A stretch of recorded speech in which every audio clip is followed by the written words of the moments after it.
MK chemistry classes में आपका स्वागत है। हम लोग 10वीं रसायन के अंतर्गत एनसीईआरटी बुक्स में दिए गए प्रॉब्लम्स को सॉल्व कर रहे हैं, जिसके अंतर्गत मैंने आपको 1 से लेकर 8 तक के प्रश्नों को करा दिया था। उसी क्रम को जारी रखते हुए आज हम लोग आगे के प्रश्नों को सॉल्व करेंगे। तो आइए शुरू करते हैं। नवा प्रश्न दिया हुआ है, ऊष्माक्षेपी एवं ऊष्मा शोषी अभिक्रिया का क्या अर्थ है, उदाहरण दीजिए। तो जब हम लोग अभ्यास करने से पहले जब हम लोग इस लेसन को पढ़ रहे थे तो वहां पे मैंने बताया था कि ऊष्माक्षेपी एवं ऊष्मा शोषी अभिक्रिया रासायनिक अभिक्रिया का एक प्रकार है। इसकी मीनिंग वहां पे आपको बताई गई थी। ऊष्माक्षेपी छेपी का मतलब छेपण करना, अर्थात जब किसी रासायनिक अभिक्रिया के फलस्वरूप उस क्रिया को होने के फलस्वरूप ऊष्मा के रूप में ऊर्जा निकले तो ऐसी क्रिया को हम लोग ऊष्माक्षेपी अभिक्रिया कहते हैं। और ठीक इसी का उल्टा है, यहाँ पे क्रिया लिखा हुआ है ऊष्मा शोषी, यानी वह रासायनिक अभिक्रिया जिसको होने के लिए ऊष्मा की जरूरत पड़े।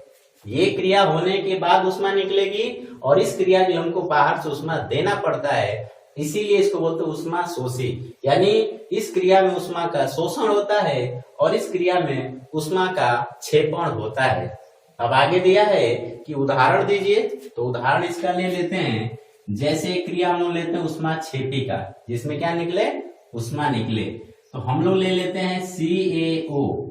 इसको हमने कहा था कि ये जिंदा चूना कहलाता है और इसको हमने डाल दिया जल में। किसमें डाल दिया, जल में।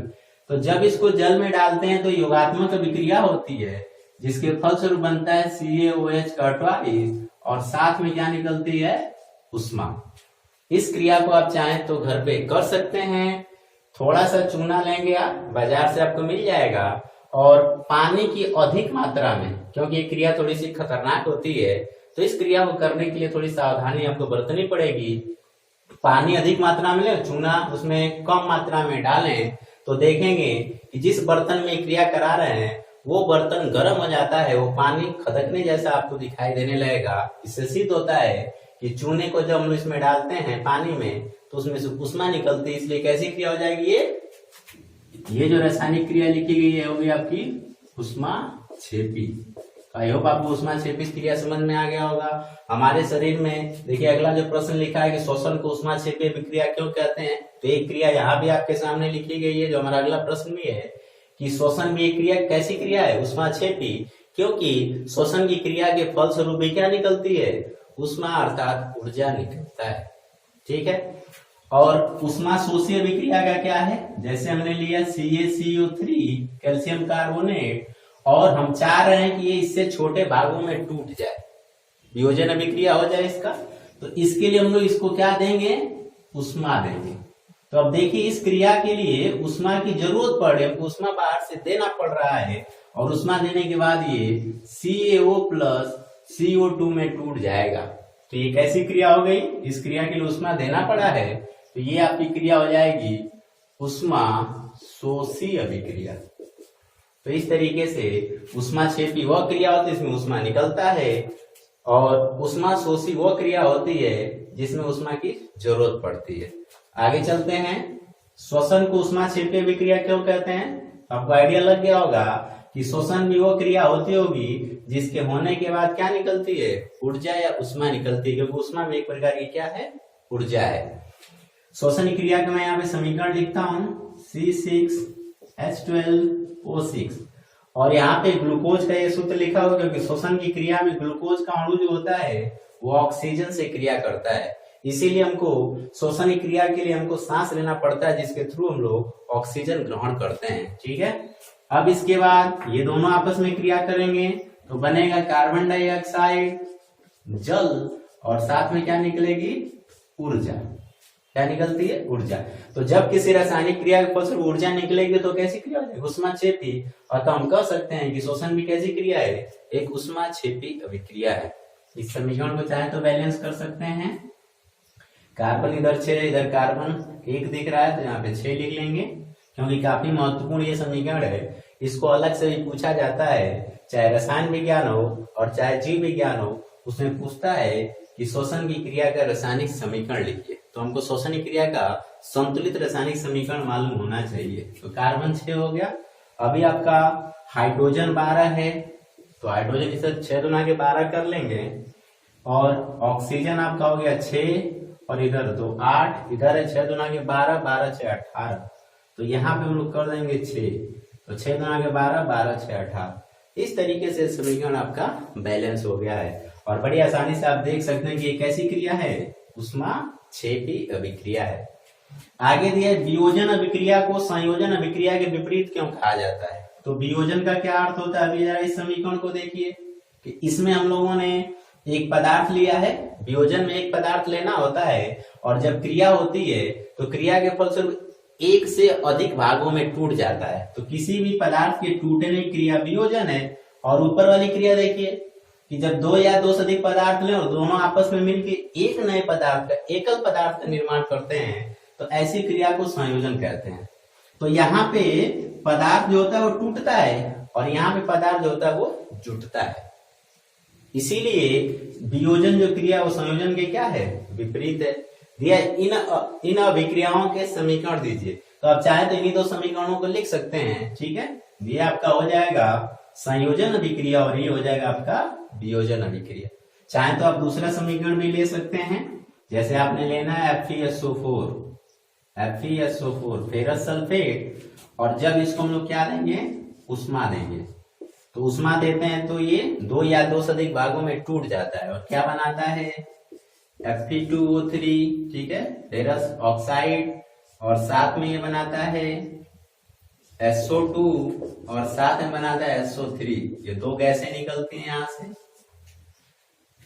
समीकरण को बैलेंस कर लेंगे, इधर लोहा 2 है, इधर लोहा 2 कर देंगे, ठीक है। सल्फर 2 हो गया, सल्फर 2 हो गया, ऑक्सीजन 4 गुना के 8 तो 3, और ये 2 5 5 3 8, तो समीकरण बैलेंस है। तो इस तरीके से आपने वियोजन अभिक्रिया का एक नया उदाहरण देखा।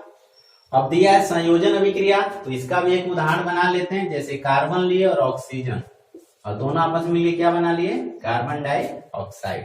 तो दो या दो से अधिक पदार्थ लेंगे, मिलके एक पदार्थ बनना चाहिए। इधर एक पदार्थ लेंगे तो दो या दो से अधिक पदार्थ बनना चाहिए। तो ये क्रिया आपका हो गया वियोजन अभिक्रिया, और ये क्रिया हो गई आपकी संयोजन अभिक्रिया। तो आई होप आपको ये क्वेश्चन भी समझ में आ गया होगा। अगला प्रश्न है, उन वियोजन अभिक्रियाओं के एक एक समीकरण लिखिए जिनमें ऊष्मा, प्रकाश, विद्युत के रूप में ऊर्जा प्रदान की जाती है। तो पिछले वीडियो में मैंने आपको पढ़ाया था कि वियोजन की जो अभिक्रिया होती है, वियोजन का मतलब होता है टूटना, और कोई भी पदार्थ 3 कारणों से टूट सकता है। यदि वो गर्म करने से टूट रहा है, ठीक है, जैसे उष्मा देने से टूट रहा है, यहाँ पे देखिए और यहाँ पे, तो ऐसे वियोजन को हम लोग कहते हैं उष्मीय वियोजन।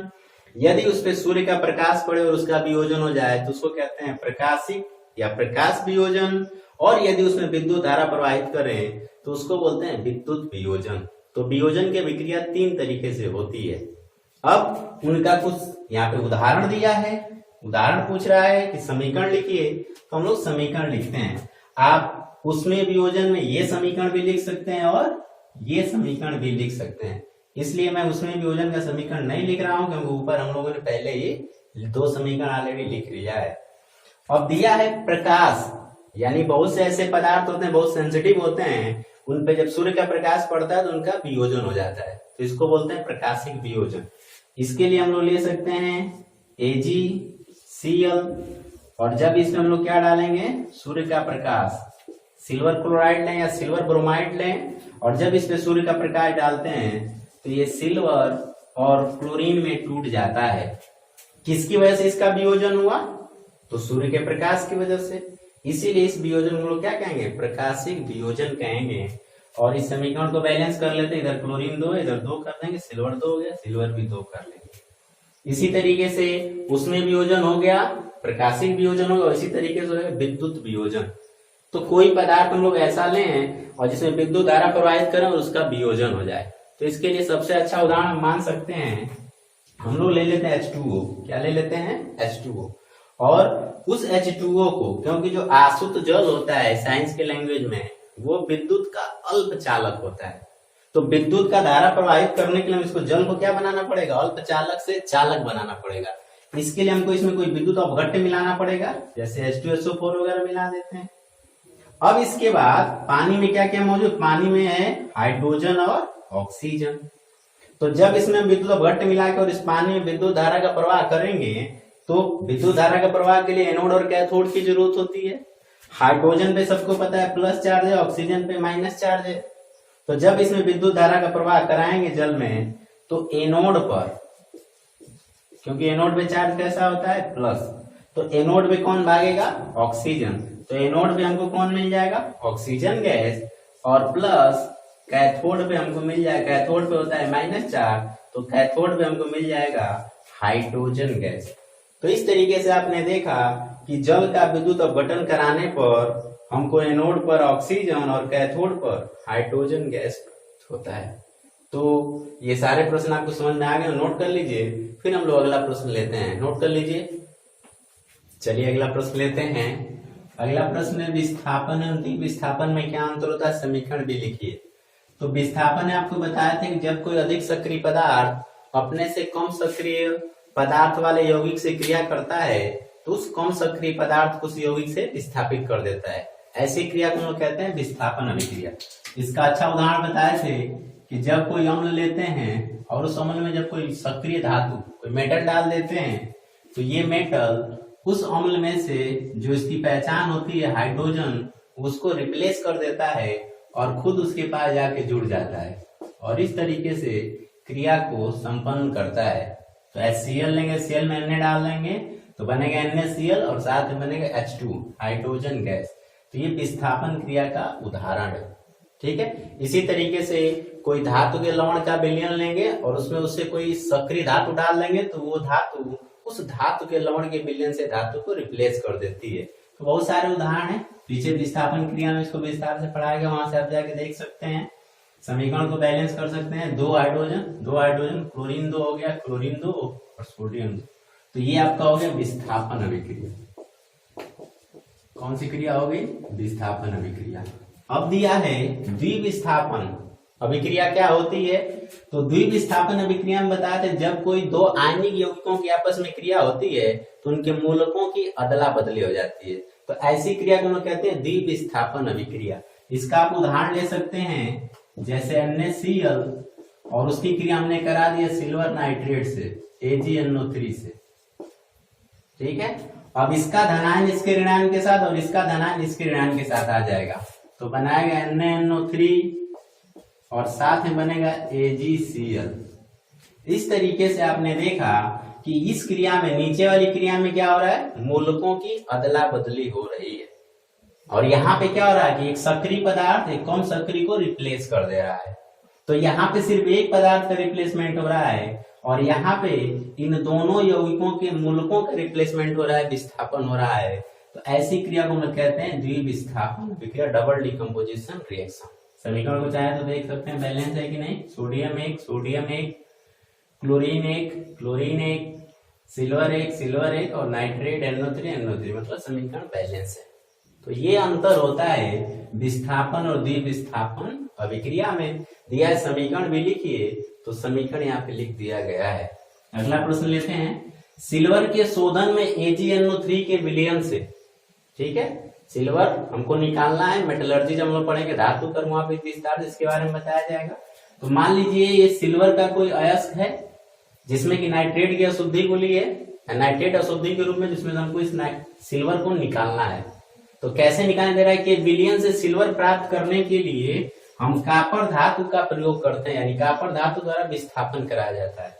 तो हमने क्या ले रखा है, पहले AgNO3 और इसमें क्या डाल देंगे, कॉपर।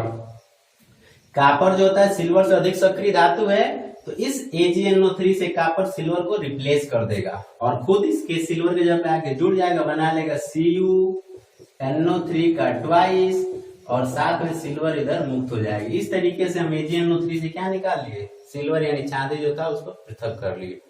कौन सी क्रिया का उदाहरण है ये, तो विस्थापन अभिक्रिया का उदाहरण है। तो विस्थापन अभिक्रिया द्वारा हम लोग धातु का शोधन भी कर सकते हैं। समीकरण को बैलेंस कर लेते हैं, सिल्वर 1 नाइट्रोजन 1, इधर नाइट्रोजन 2 है तो यहाँ पे 2 से मल्टीप्लाई कर देंगे, ठीक है। अब ऑक्सीजन हो गया 3 दूना के 6, तो ऑक्सीजन 3 दूना के 6 बैलेंस है। अभी सिल्वर हो गया 2, तो सिल्वर को भी 2 कर लेंगे। इस तरीके से समीकरण आपका बैलेंस हो गया। मैं बार बार आपको बता रहा हूँ कि कोई भी समीकरण लिखने के लिए बोले और भले उसमें यह ना लिखे कि संतुलित समीकरण लिखिए, आपको समीकरण लिखने का उसको संतुलित करना जरूरी होता है, तभी आपको पूरे मार्क्स उस पर मिलते हैं। चलिए अगला प्रश्न लेते हैं। अवक्षेपण अभिक्रिया से आप क्या समझते हैं? तो कोई भी ऐसी क्रिया जिसमें अवक्षेप प्राप्त हो, एक पदार्थ उसमें हमको अवक्षेप के रूप में मिले, तो ऐसी क्रिया को हम लोग अवक्षेपण अभिक्रिया कहते हैं। जैसे ये वाली क्रिया देखिए लिखा है NaCl प्लस AgNO3, और जब इन दोनों क्रिया कराए तो बना NaNO3, और साथ में हमको AgCl का क्या मिलता है? पीपीटी मिलता है। इसका हम लोगों को अवक्षेप प्राप्त होता है। तो कोई भी रासायनिक समीकरण जब कोई अवक्षेप प्राप्त होता है तो उसके बगल में नीचे की तरफ तीर बना देते हैं, ठीक है। तो ये है अवक्षेपण अभिक्रिया, जिसमें एक पदार्थ किस रूप में हमको प्राप्त हो? अवक्षेप के रूप में। अवक्षेप क्या होता है? वह पदार्थ जो उस विलयन में घुलता नहीं, फिर तैरने लगता है। इसका सबसे अच्छा उदाहरण आप ले सकते हैं अवक्षेपण क्रिया का, जैसे पनीर। जैसे ही दूध में कोई खट्टी चीज हम लोग डालते हैं, तो दूध में जो भी भीतर पदार्थ मटेरियल घुला होता है, वो जैसे उसमें नींबू निचोड़ते हैं तो वो पनीर के रूप में उसमें अवक्षेपित हो जाता है। आई बात समझ में? और उस पनीर दूध में जो होता है, दूध आप देखते हैं जो पानी की तरह मटेरियल होता है पनीर बनने के बाद वो अलग हो जाता है, और जो उसमें पनीर होता है वो अलग हो जाता है। तो पनीर अवक्षेप एक प्रकार का एक अवक्षेपण क्रिया का उदाहरण है, ठीक है। इसके बाद ऑक्सीजन के योग या ह्रास के आधार पर निम्न पदों की व्याख्या कीजिए। तो अच्छा, प्रत्येक के लिए उदाहरण भी दीजिए। किसका? तो उपचयन और अपचयन। तो ऑक्सीजन का योग होता है तो क्या होता है? ऑक्सीजन का ह्रास होता है तो क्या होता है? उसके आधार पर इसको समझाना है। तो हम लोग बहुत अच्छे तरीके से उपचयन और अपचयन, इस उपचयन को हम लोग एक और नाम देते हैं ऑक्सीकरण। तो हम लोग पीछे ऑक्सीकरण और अपचयन को बहुत अच्छे से पढ़ लिए हैं। अब उसी आधार पर इस प्रश्न को सॉल्व करना है। तो बताया गया था कि जब किसी पदार्थ से ऑक्सीजन जुड़ता है, जब किसी पदार्थ से ऑक्सीजन क्रिया करता है, क्रिया का मतलब जुड़ता है, अर्थात उसका क्या होता है? योग, तो हमेशा उपचयन की क्रिया होती है, ठीक है। तो जब ऑक्सीजन का योग होगा तो कौन सी क्रिया होगी? उपचयन। उपचयन में ऑक्सीजन का क्या होगा? ऑक्सीजन का योग होगा, यानी ऑक्सीजन का परसेंटेज उसमें बढ़ेगा। और जब ऑक्सीकरण में ऑक्सीजन का योग होता है तो अपचयन में ऑक्सीजन का ह्रास होता है, ठीक है। ऑक्सीजन क्या होता है? ह्रास होता है। अब इसके लिए समीकरण पूछ रहा है, तो जैसे हमने लिया कार्बन, और कार्बन की क्रिया किससे करा दी? ऑक्सीजन से। तो आप देख रहे हैं कि इस कार्बन के पास पहले ऑक्सीजन नहीं है, बट जब ऑक्सीजन से इसकी क्रिया कराए तो ये बना लिया CO2। अब इस कार्बन के साथ ऑक्सीजन जुड़ गया, अर्थात इस कार्बन से ऑक्सीजन का योग हो गया, मतलब यहाँ पे कौन सी क्रिया हुई? कार्बन का यहाँ पे क्या हुआ? उपचयन हो गया है। अपचयन का क्रिया पूछ रहा है, तो मान लीजिए हमने लिया ZnO, क्या लिया? जिंक ऑक्साइड, और इसके साथ आप देखिए ऑक्सीजन लगा हुआ है। अब किसी पदार्थ से, ऐसे पदार्थ से क्रिया करें जिसमें से ऑक्सीजन निकालते हैं, अर्थात इसमें से ऑक्सीजन का ह्रास हो जाए, तो इसी क्रिया हमने करा दिया कार्बन से। जब कार्बन इससे क्रिया करेगा तो ये बनेगा जिंक, और साथ में बनेगा कार्बन मोनोऑक्साइड। तो आप देख रहे हैं कि ये कार्बन ZnO से, जिंक ऑक्साइड से किसको निकाल दिया? ऑक्सीजन को। तो अभी जो है जिंक से ऑक्सीजन का ह्रास हो गया। देखिए जिंक इधर अकेला हो गया, तो हम कह सकते हैं कि यहाँ पे जिंक ऑक्साइड का क्या हो रहा है? अपचयन हो रहा है, क्योंकि उससे ऑक्सीजन का क्या हो रहा है? ह्रास हो रहा है। तो आई होप आपको ये सारे प्रश्न भी समझ में आ गए होंगे। आप नोट कर लीजिए, फिर हम लोग अगला प्रश्न लेते हैं। नोट कर लीजिए, चलिए अगला प्रश्न लेते हैं। दिया है एक भूरे रंग का चमकदार तत्व, ठीक है। एक तत्व है, कैसा है? भूरे रंग का और चमकदार भी है। X को Y की उपस्थिति में गर्म करने पर वो काले रंग का हो जाता है। इस तत्व X हम उस काले रंग के यौगिक का नाम बताइए। तो ध्यान देंगे कि नॉर्मली आप पढ़ते हैं कि धातुएं चमकदार होती हैं, तो भूरे रंग का चमकदार तत्व है, और भूरे रंग की चमकदार धातु कौन होती है? तांबा, कॉपर। समझ में आ गया सबको? को Y की उपस्थिति में गर्म करने पर, तो जब Y की उपस्थिति में किसी पदार्थ की क्रिया या किसी पदार्थ को गर्म करते हैं तो वो पदार्थ ऑक्सीजन से क्रिया कर लेता है। किससे क्रिया कर लेता है? ऑक्सीजन, उसका ऑक्सीकरण हो जाता है। और जब कॉपर ऑक्सीजन से क्रिया करेगा तो क्या बनाएगा, CuO, कॉपर ऑक्साइड। और इस तरीके से ये जो कॉपर भूरे चमकदार रंग का था किस रंग का हो जाएगा, काले रंग का हो जाएगा। किसकी वजह से, इसके ऑक्सीकरण की वजह से। समझ में बात आई। तो दोनों का नाम पूछा है, X की जगह पे कौन सा तत्व होगा, तो आप क्या बताएंगे, कॉपर। वो भूरे चमकदार पदार्थ कौन है, कॉपर, और उसका जो रंग है वो काला हो जाता है, तो उस यौगिक का नाम क्या है, कॉपर ऑक्साइड। ये इस प्रश्न का आंसर है। इसको बैलेंस कर लेंगे, इधर ऑक्सीजन 2 कर देंगे, इधर कॉपर 2 कर देंगे। ठीक है। अगला है लोहे की वस्तुओं को हम पेंट क्यों करते हैं। तो जो लोहा एक काफी फेमस धातु है, जहां भी धातु का यूज करना होता है हम लोग देखते हैं कि 80% लोहे की धातु का ही प्रयोग करते हैं, क्योंकि मजबूत भी होता है और सस्ता भी होता है।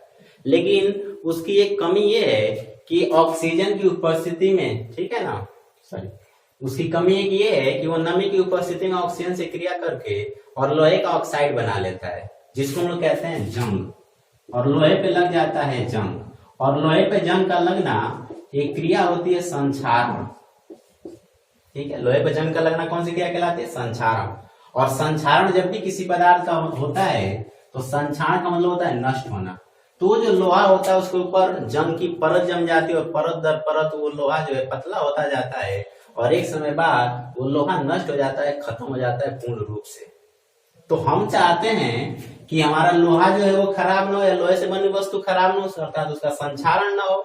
और संक्षारण क्यों हुआ है, तो नमी की उपस्थिति में। इसीलिए हम लोग उस लोहे की वस्तु को पेंट उस पे लगा देते हैं। ठीक है, और ये पेंट उस लोहे की वस्तु का संपर्क किससे तोड़ देता है, नमी से, जिसकी वजह से उस लोहे की जो जीवन अवधि होती है वो लंबी हो जाती है, अर्थात उस पर जल्दी से जंग या संक्षारण उसका नहीं होता है। तो यही कारण है कि हम लोहे की वस्तुओं पे क्या लगाते हैं, पेंट लगाते हैं, वार्निश लगाते हैं, बहुत सारी चीजें हैं, उस पर विद्युत लेपन करते हैं। खैर यहाँ पे पेंट पूछा है तो अपना आंसर ऐसे बताएंगे। क्या आंसर बताएंगे, संक्षारण से या जंग से बचाने के लिए हम लोग पेंट लगाते हैं। अगला दिया, तेल एवं वसायुक्त खाद्य पदार्थों को नाइट्रोजन से प्रभावित क्यों किया जाता है।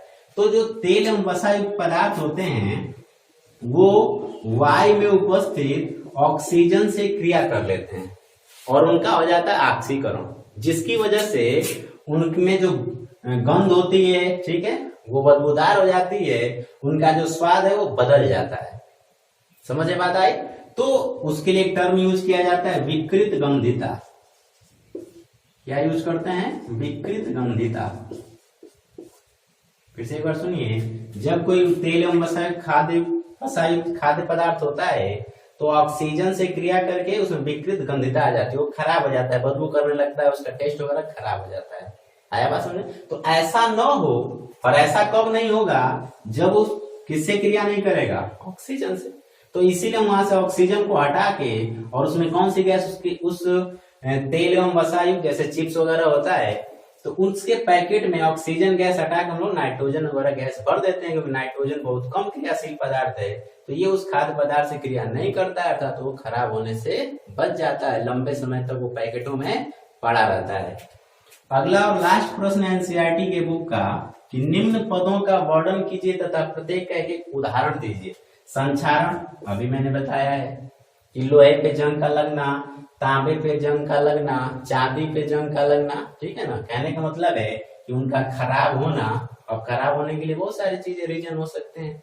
संक्षारण पे मैंने एक वीडियो बना रखा, वहां पे डिटेल में और जाके आप देख सकते हैं कि निम्न पदों का मतलब संक्षारण क्या है। ठीक है, किसी धातु का किसी पदार्थ खास करके ऑक्सीजन से क्रिया करके और नष्ट होना, खराब होना, ये क्या कहलाता है, संक्षारण। इसका उदाहरण पूछा है तो इसमें आप उदाहरण दे सकते हैं, लोहे पर जंग का लगना। ठीक, लोहे पर जंग का लगना। और इसमें ज्यादा डिटेल आपको लेना है तो आप वीडियो चैनल पे जाके देख सकते हैं, इसमें मैंने वीडियो अलग से बना रखा है। और विकृत गंधिता अभी मैंने बताया है कि तेल एवं वसायुक्त जो खाद्य पदार्थ होते हैं ऑक्सीजन से क्रिया करके उनमें क्या आ जाता है, विकृत गंध। विकृत का मतलब खराब, और गंधता मतलब बदबू। ठीक है ना, गंध आने लगता है, वो गंध कैसा हो जाता है, खराब, मतलब बदबू करने लगता है। ठीक है, अच्छा, उसका टेस्ट भी खराब हो जाता है, इसको कहते हैं विकृत गंधिता। और इसका उदाहरण आप यही दे देंगे, तेल एवं वसायुक्त खाद्य पदार्थों में। तो आई होप आपको 10वीं एनसीईआरटी रसायन विज्ञान के पहले चैप्टर के अभ्यास में दिए गए सारे प्रश्न समझ में आ गए होंगे। जितना जरूरत था मैंने इस सबको डिस्क्राइब भी किया है। और कोई भी टॉपिक इसमें या कोई भी प्रश्न आपको अच्छे समझ में नहीं आया है तो उस टॉपिक में मैंने अलग से वीडियो बना रखा है, वहां पे जाके आप बड़ी आसानी से उसको देख सकते हैं। मिलते हैं अगले वीडियो में अगले लेसन के साथ। वीडियो को देखने के लिए धन्यवाद।